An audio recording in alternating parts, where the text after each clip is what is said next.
Kita hanya memahami ibadah puasa itu waktu imsak sampai azan maghrib itu ndak boleh makan, ndak boleh minum, ndak boleh berhubungan seksual, dan ndak boleh melakukan hal-hal yang membatalkan ibadah puasa.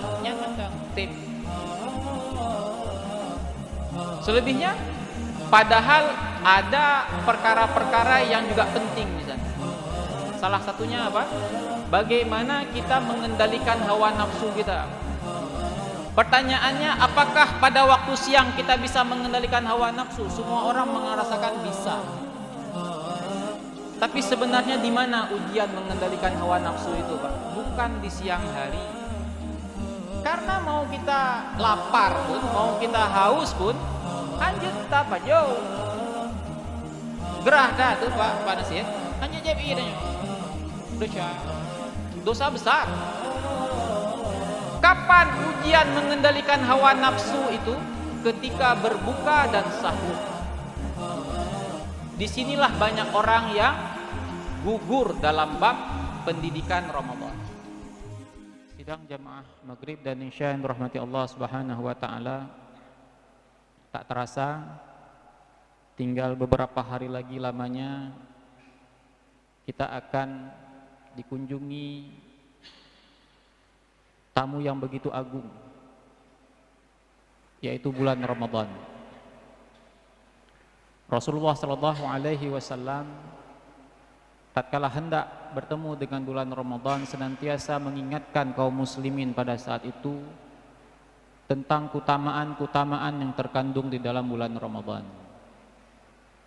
Pertanyaannya, untuk apa Rasulullah sallallahu alaihi wasallam mengulang-ulang memberikan kepada para sahabat informasi terkait dengan keutamaan bulan Ramadan agar kaum muslimin pada saat itu dan juga kita pada hari ini memiliki motivasi yang kuat untuk memanfaatkan waktu-waktu di bulan Ramadan dengan beribadah kepada Allah Subhanahu wa taala.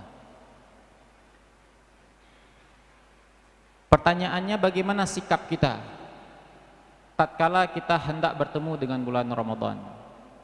Yang pertama, tentu saja kita semestinya merasa bahagia, merasa senang tatkala Allah kembali mempertemukan kita dengan tamu agung ini.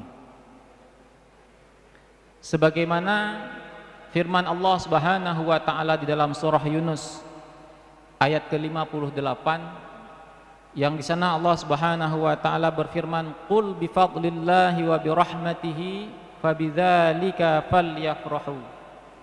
Katakanlah wahai Muhammad, dengan karunia Allah dan rahmatnya maka hendaklah kalian bergembira. Huwa khairum mimma yajma'un. Karena semua yang berasal dari Allah Subhanahu wa taala, segala sesuatu karunia dan rahmat dari Allah Subhanahu wa taala, semua itu lebih baik dari apa yang dimiliki oleh orang kafir pada hari ini. Pertanyaannya, bahagia yang seperti apa? Tidak semua bahagia baik, karena kebahagiaan yang disuruh oleh Allah Subhanahu wa taala adalah kebahagiaan atas dasar iman. Jadi kan pekan senang roh nak tambang bulan puasa, karena misu bulan puasa tamang kanto jutilat. Wo baga, bo wawai. Bulan puasa yang hana bak bulan lain na bak bulan puasa. Urung habis mekat mandum. Timun wah nahinan, dua bulan puasa hana lemang nahinan mandum nahinan. Bulan puasa na THR. Bulan puasa free segala macam. Jadi bukan itu yang membuat kita itu senang. Tapi orang beriman itu senang bertemu dengan bulan Ramadan karena mereka merasa masih punya kesempatan, masih Allah berikan kepada mereka peluang untuk melipat gandakan nilai-nilai amal soleh mereka. Mereka bahagia karena Allah masih memberikan kepada mereka peluang untuk memohon ampunan Allah Subhanahu wa taala. Mereka senang karena pada bulan itu Allah masih membuka pintu taubat kepada kita. Itulah yang membuat seharusnya kita senang. Jadi bukan perkara dunia yang membuat kita senang bertemu dengan bulan Ramadan. Misalnya meet home, nah bajai baru dan lain sebagainya, ada THR dan lain sebagainya. Tapi kita yang sudah dewasa hendaknya tidak sama kebahagiaan yang kita rasa dengan anak-anak kecil. Kemudian kenapa kita harus senang atas rahmat Allah Subhanahu wa taala? Karena kita pada hari ini hidup, Allah berikan kenikmatan, Allah berikan kepada kita kenikmatan iman dan Islam, itu semua atas rahmat Allah, atas kasih sayang Allah. Dan nanti ujungnya dengan rahmat Allah itu pula kita masuk dalam surga. Makanya Rasulullah Shallallahu Alaihi Wasallam mengatakan kepada para sahabat bahwa tidak ada satupun manusia masuk ke dalam surga disebabkan amal yang mereka kerjakan. Kemudian sahabat bertanya, lantas karena apa wahai Rasulullah?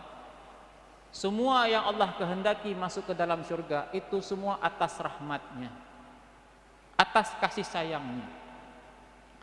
Lantas bagaimana dengan firman Allah Subhanahu wa taala yang mengatakan udkhulul jannah bima kuntum ta'malun, masuklah kalian ke dalam surga Allah Subhanahu wa taala dengan amal yang kalian kerjakan. Dan banyak lagi ayat-ayat di dalam Al-Qur'an yang mengatakan orang-orang yang beriman dan beramal soleh maka balasan bagi mereka adalah surga yang luasnya seluas langit dan bumi, dan mereka kekal di dalamnya menikmati segala kenikmatan yang ada di dalam surga. Kenapa Allah di dalam Al-Quran mengatakan kita masuk surga atas amal kebaikan kita, sementara Rasulullah mengatakan bukan atas amal soleh kita? Bahkan dikatakan pada zaman dulu ada seorang ahli ibadah yang dia sudah beribadah 500 tahun lamanya. 500 tahun Pak beribadah. Dan kemudian tatkala Allah wafatkan, Allah perintahkan malaikat untuk memasukkan dia ke dalam surga karena rahmatnya. Orang ini kemudian dalam tanda kutip protes. Karena amalku, wahai Allah, Engkau memasukkan aku ke dalam surga karena amalku, wahai Allah.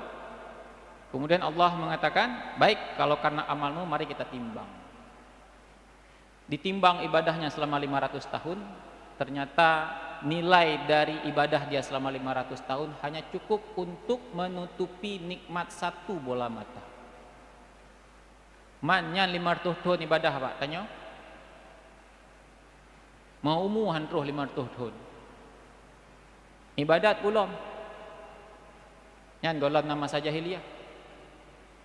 Mungkin tanya tambah dalam surga karena amal soleh. Apakah ini bertentangan? Bukan. Maksudnya di sini adalah andai saja manusia ini melakukan amal soleh sebagaimana ahli ibadah tadi, maka semua amal soleh yang dikerjakan manusia itu tidak cukup untuk diganti dengan surga. Ilustrasi sederhananya begini Pak, ada di antara bapak-bapak Allah berikan karunia rezeki yang lapang, sehingga katakanlah bisa membeli rumah harganya 1 miliar. Kira-kira pernah enggak? Kalau yang pernah beli rumah 1 miliar, pertanyaannya pernah enggak sedekah selama masih hidup 1 miliar? Atau kita yang punya rumah harganya 300 juta, pernah enggak kita bersedekah 300 juta selama hidup kita? Jarang yang mengatakan pernah. Kita beli rumah di dunia saja, kalau uang enggak cukup, enggak dapat rumah itu. Rumah di dunia 1 miliar, mungkin tanya sedekah 10.000 euro, merumpok rumah di surga. Rumah di surga itu jauh lebih mahal dibandingkan rumah di dunia. Artinya kalau dikumpulkan uang yang kita infakkan selama kita hidup, diganti sama rumah dalam surga itu lengkap Pak. Misal tak pedang rumah di dunia, payah tablo lom TV, tablo lom kulkas, tablo lom lemari, tablo lom tempat tak minta darah baru, ide lengkap semuanya. Tidak cukup Pak. dengan jumlah sujud kita, dan kemudian kita minta dengan jumlah sujud kita selama kita hidup di dunia diganti dengan surga Allah, sejatinya tidak cukup. Itu belum lagi kita lihat dosa kita, belum kita lihat kualitas ibadah kita. Jadi sebenarnya kalau dikatakan kasih sayang Allah itu dibandingkan dengan adilnya Allah, jauh lebih besar kasih sayang Allah. Sehingga dengan infak yang ala kadar, dengan sujud yang jarang itu, dengan puasa yang mungkin setahun sekali, masih memungkinkan Allah memasukkan kita ke dalam surga. Walaupun kalau dihitung-hitung hansip. Itulah maksud Allah memasukkan kita ke dalam surga kelak, karena rahmatnya, karena kasih sayangnya. Kalau main adilnya Allah tidak cukup. Yang 500 tahun beribadah saja cuma cukup untuk mengganti nikmat satu bola mata, apalagi kita. Makanya kasih sayang Allah itu luar biasa. Sehingga kemudian Rasulullah SAW di sebuah peperangan, setelah perang itu selesai, kalau enggak perang Bani Nadir, perang Bani Mustalik seingat saya. Selesai perang, ada seorang perempuan yang menjadi tawanan perang. Saat itu sang perempuan ini baru menyadari anaknya enggak ada lagi. Mana anak saya? Yang masih digendong itu, masih menyusui. Paniklah si ibu ini. Dia cari ke sana kemari, di mana anak saya yang masih bayi itu. Akhirnya ketemu, dia peluk, akhirnya dia susui. Rasulullah dan para sahabat melihat ibu ini, dan kemudian Rasulullah bertanya kepada para sahabat, kira-kira menurut kalian ibu itu tega enggak melemparkan anaknya ke dalam api? Sahabat menjawab, enggak mungkin tega wahai Rasulullah. Kehilangan anaknya saja dia sudah panik. Sekarang kita lihat dengan penuh kasih sayang dia menyusui anaknya. Tidak mungkin ibu seperti ini tega melemparkan anaknya ke dalam api. Tahukah kalian sesungguhnya kasih sayang Allah kepada hambanya jauh lebih besar dibandingkan kasih sayang ibu itu kepada anaknya. Dan salah satu bentuk kasih sayang Allah kepada kita adalah Allah menganugerahkan kepada kita umat Nabi Muhammad SAW bulan Ramadan. Dengan bulan Ramadan inilah Allah melipat gandakan. Ada Lailatul Qadar di sana. Jadi Allah itu membantu kita supaya cukup beli rumah di surga, supaya cukup membeli kenikmatan di surga. Amalnya cuma segini, tapi dengan kuasa Allah, Allah lipat gandakan. Bahkan bisa sampai dilipat gandakan khairum min alfi syahr. Lebih baik daripada 1000 bulan. Itu kasih sayang. Dan Rasulullah kemudian mengatakan lagi bahwa bulan Ramadan ini adalah bulan yang diberkahi. Pada bulan itu Allah menutup pintu-pintu neraka. Allah buka pintu-pintu surga. Allah belenggu syaitan-syaitan yang membangkang. Di dalamnya Allah sembunyikan, Allah letakkan satu malam yang nilainya khairum min alfi syahr. Setiap amal soleh yang dikerjakan oleh hamba-hamba Allah pada bulan itu Allah lipat gandakan. Begitulah Rasulullah SAW mengabarkan sebagai bentuk kasih sayang Allah kepada kita. Itulah kemudian mengapa kita dianjurkan ketika mau masuk bulan Ramadan ada perasaan bahagia. Bahagia atas rahmat Allah Subhanahu wa taala. Hanya saja jangan lupa. Nah, ini dia poin pentingnya yang kedua ini sebenarnya. Selain kita merasa bahagia, kita juga seharusnya merasa waspada. Waspada. Mengapa kita harus waspada, Pak? Karena Rasulullah SAW itu pernah mengaminkan doa malaikat Jibril. Sering kita dengar, Pak, nanti ketika awal Ramadan biasanya. Tapi saya cepat menyampaikan ini agar ada persiapan bagi kita bersama. Rasulullah mengucapkan amin 3 kali. Amin yang pertama atas doa Jibril alaihissalam kepada Allah Subhanahu wa taala, celakalah. Nah, kalimatnya celaka. Siapa yang didoakan celaka oleh malaikat Jibril alaihissalam? Orang yang kepadanya masih diberikan Ramadan, tapi setelah Ramadan selesai dia tidak mendapatkan ampunan Allah Subhanahu wa taala. Celaka, kata Jibril. Amin, kata Rasulullah. Didoakan oleh malaikat yang paling mulia, diaminkan oleh manusia yang paling mulia. Nyan hana padawa apa? 100% makbul. Sekali lagi, celaka bagi orang-orang yang kepadanya masih diberikan kesempatan masuk bulan Ramadan, selesai Ramadan dia tidak mendapatkan ampunan. Kenapa didoakan celaka oleh malaikat Jibril? Karena pada bulan itu Allah membuka pintu ampunan. Amalan siang dan malam balasannya ampunan. Sering nanti kita dengar, man shoma ramadhana imanan wahtisaban ghufira lahu ma taqaddama min dzambi. Itu siang hari. Malam harinya, man qama ramadhana imanan wahtisaban ghufira lahu ma taqaddama min dzambi. Amalan di siang hari berpuasa, ampunan Allah. Bangun melaksanakan sholat di malam harinya, ampunan Allah. Nanti di malam Lailatul Qadar, man qama fi Lailatul Qadr imanan wahtisaban ghufira lahu ma taqaddama min dzambi. Jadi bulan Ramadan itu Allah obral ampunan.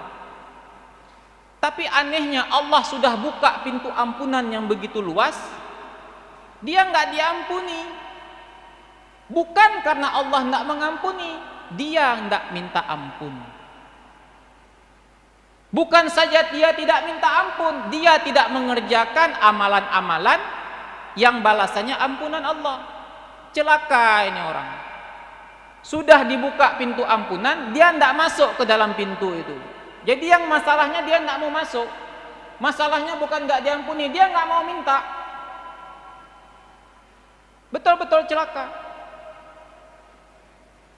Ditambah lagi di bulan Ramadan ini makna pintu neraka ditutup, pintu surga dibuka, syaitan dibelenggu. Artinya apa? Allah mudahkan kita untuk mengerjakan amal-amal kebaikan.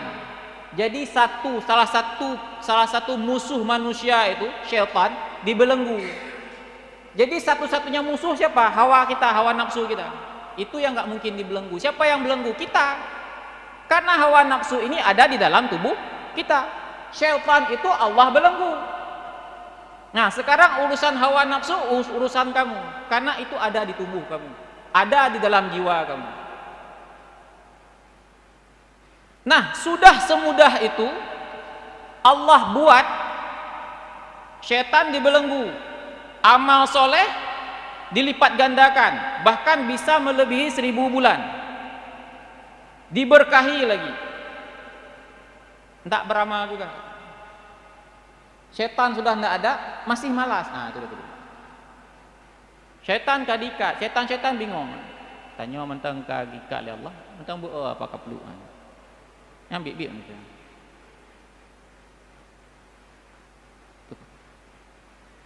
Jadi ibaratnya kalau main tanding-tandingan, Pak, Allah Subhanahu wa taala itu sudah berpihak 100% kepada kita. Ibaratnya kalau kita main bola, Pak, wasit itu sudah memihak kita.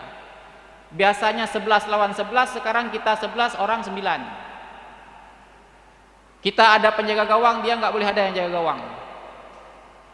Kita boleh gatok main orang, dia nggak boleh gatok kita. Kalah juga, Pak, kan bodoh kali dibilang orang. Nah, begitulah kurang lebih. Di bulan Ramadan sudah dilipat gandakan, syaitan sudah dibelenggu dan lain sebagainya, tetap tidak bisa beramal soleh. Celaka, kata Rasulullah.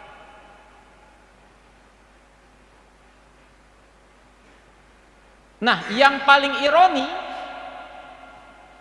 syaitan sudah diikat, selesai Ramadan kita bukan menjadi manusia bertakwa, tapi menjadi ikhwanas syayatin. Ini yang paling celaka lagi.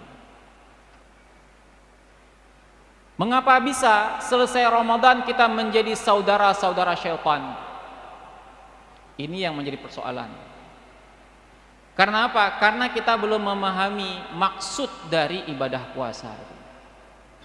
Kita hanya memahami ibadah puasa itu waktu imsak sampai azan maghrib itu tidak boleh makan, tidak boleh minum, tidak boleh berhubungan seksual, dan tidak boleh melakukan hal-hal yang membatalkan ibadah puasa. Nyan mentang, sip. Selebihnya, padahal ada perkara-perkara yang juga penting di sana. Salah satunya apa? Bagaimana kita mengendalikan hawa nafsu kita. Pertanyaannya, apakah pada waktu siang kita bisa mengendalikan hawa nafsu? Semua orang merasakan bisa. Tapi sebenarnya di mana ujian mengendalikan hawa nafsu itu, Pak? Bukan di siang hari. Karena mau kita lapar pun, mau kita haus pun, hanjut apa jauh.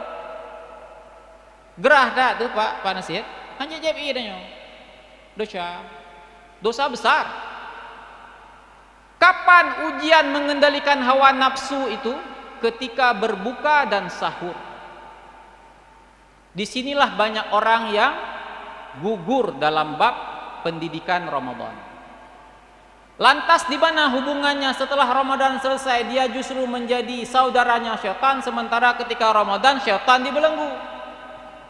Betapa banyak pada hari ini orang di bulan Ramadan justru berlaku mubazir.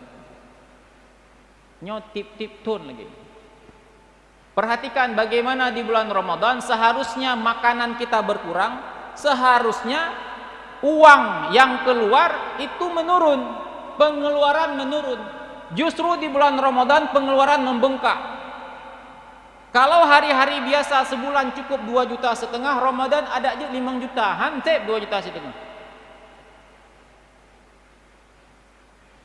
Kenapa? Nak bisa mengendalikan hawa nafsu, khususnya di waktu berbuka. Kenapa dikatakan ujian hawa nafsu bukan di siang hari? Itu tadi dia. Karena kita tidak bisa makan. Sama seperti hakikatnya, yang harus bersabar itu bukan orang miskin. Orang kaya juga harus bersabar. Orang miskin ada muhtak nak belo motor, hanapeng, kak sabar-sabar mentang. Hawa kali beli mobil, uang tidak ada, sabar-sabar aja. Tapi orang kaya, dia harus menahan, Pak. Kenapa dia bisa beli? Tapi kemudian dia berpikir, perlu nggak? Kita juga begitu, Pak. Boleh makan apa saja ketika azan berkumandang. Tapi disitulah kita mengontrol hawa nafsu kita. Dan disitulah kemudian kita menyadari, Pak, sebelum buka puasa tiba, sepertinya kita adalah orang yang mau makan semuanya. Long kadek dah hanya, karak 10 jam long, hana apa jogu. Mi calu jut, mandum jut. Ketika lihat air putih, saya perlu air putih. Ketika lihat air tebu, perlu air tebu. Ketika lihat es teler, perlu es teler. Ketika lihat air campur, perlu air campur. Lemang semuanya. Kita merasa saya butuh. Dan karena saya sudah lapar ini, saya butuh makanan banyak itu. Kapan kita baru menyadari, Pak? Ketika masuk tegukan air pertama. Disitulah kita menyadari semua yang kita beli tadi itu tak sanggup kita makan. Akhirnya apa? Coba tanya sama bapak-bapak yang mengut sampah, yang mengumpulkan sampah pada waktu pagi. Di bulan Ramadan, sampah apa yang paling banyak? Sampah makanan sisa. Siapa yang buang makanan itu, Pak? Orang yang berpuasa. Kenapa dia beli? Karena dia merasa mau dia makan semuanya pada waktu maghrib. Kapan dia sadar dia nggak bisa makan? Setelah buka puasa. Malam hari haik lelong, kolaknya haik lelong, yang caluknya haik lelong, semua haik le. Sementara besok nggak bisa simpan lagi, buang.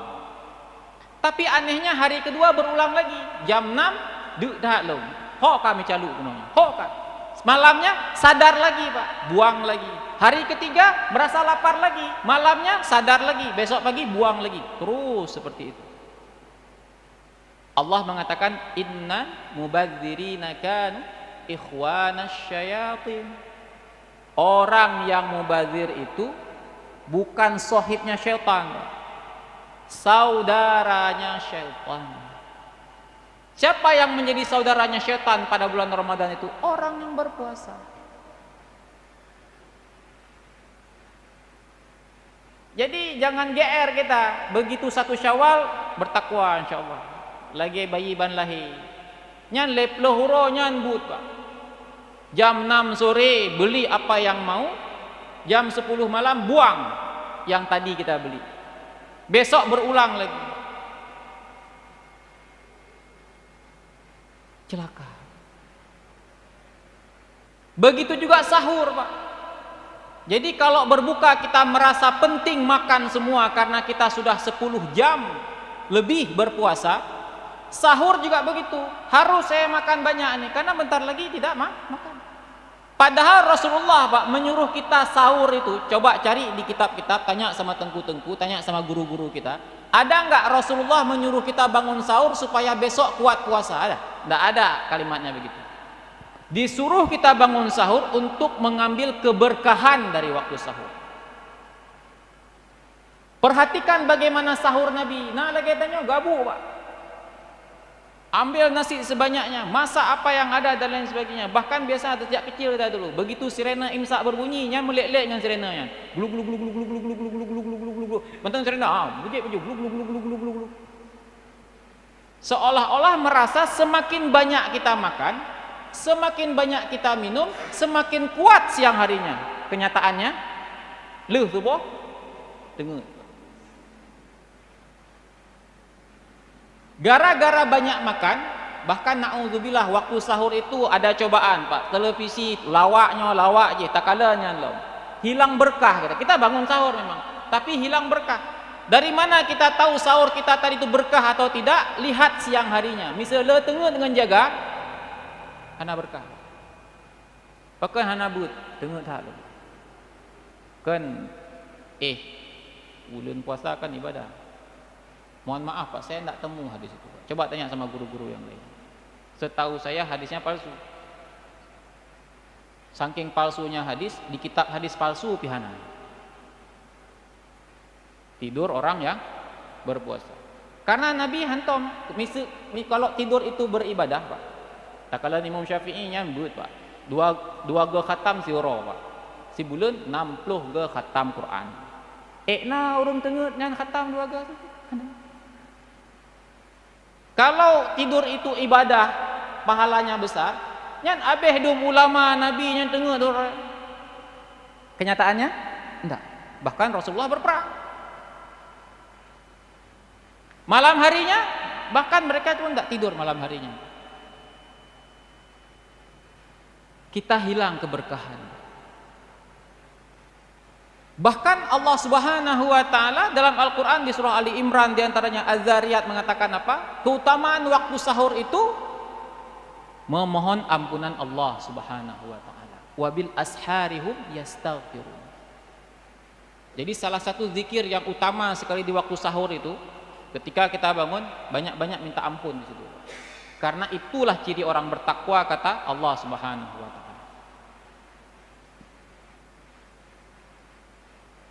Nah, oleh karena itu bapak-bapak dan ibu-ibu yang rahmati Allah Subhanahu wa taala, mumpung Ramadan masih beberapa hari lagi, maka mari kita tekadkan niat.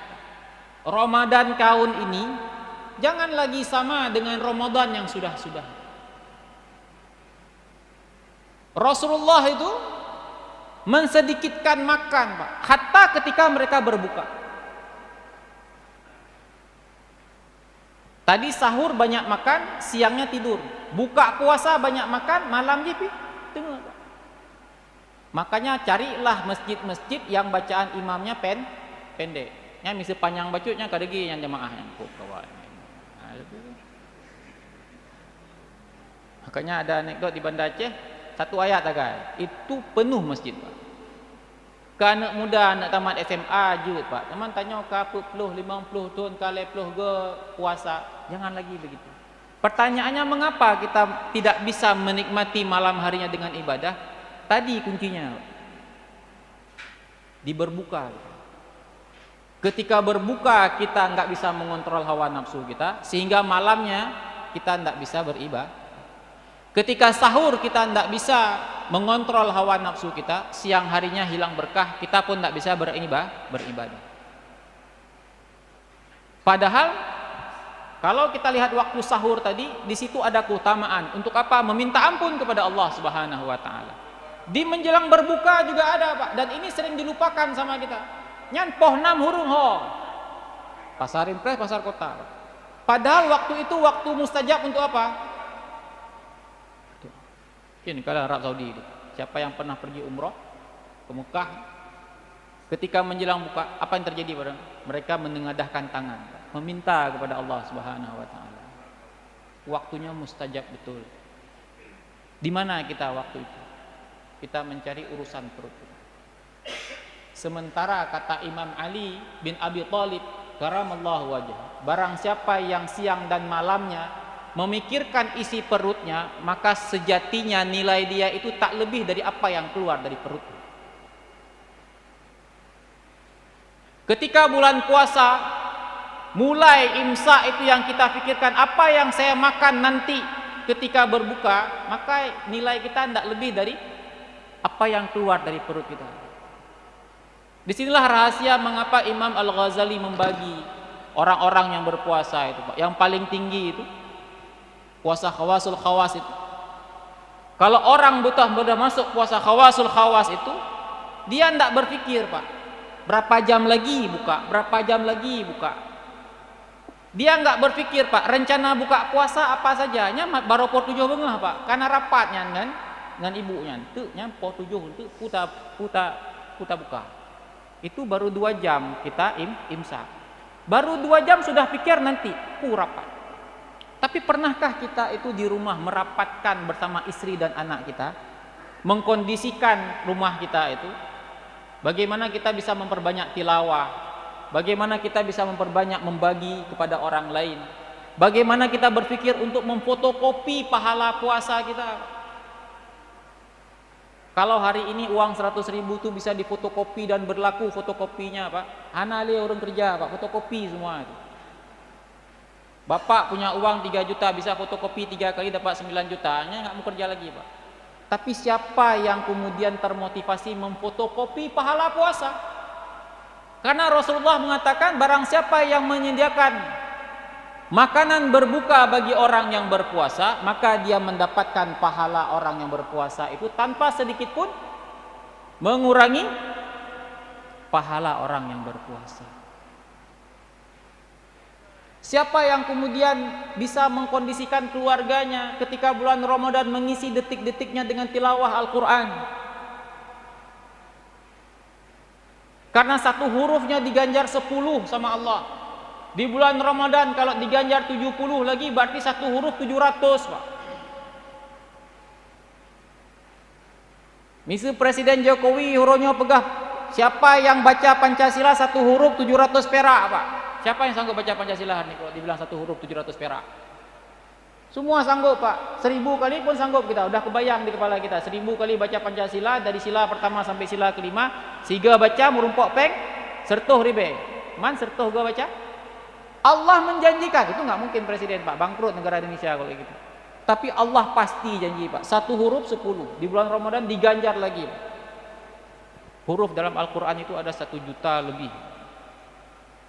1 juta lebih. Ada yang mengatakan 1.027.000 huruf dalam Al-Quran. Kalau satu hurufnya diganjar 700, Pak, bisa kita bayangkan pahala itu. Bagaimana kita bisa mengkondisikan anak dan istri kita untuk memohon ampun kepada Allah Subhanahu wa taala? Jadi itu yang kita pikirkan. Belum lagi nanti puncak kita nggak bisa mengendalikan hawa nafsu kita kapan? Ketika menjelang Idul Fitri.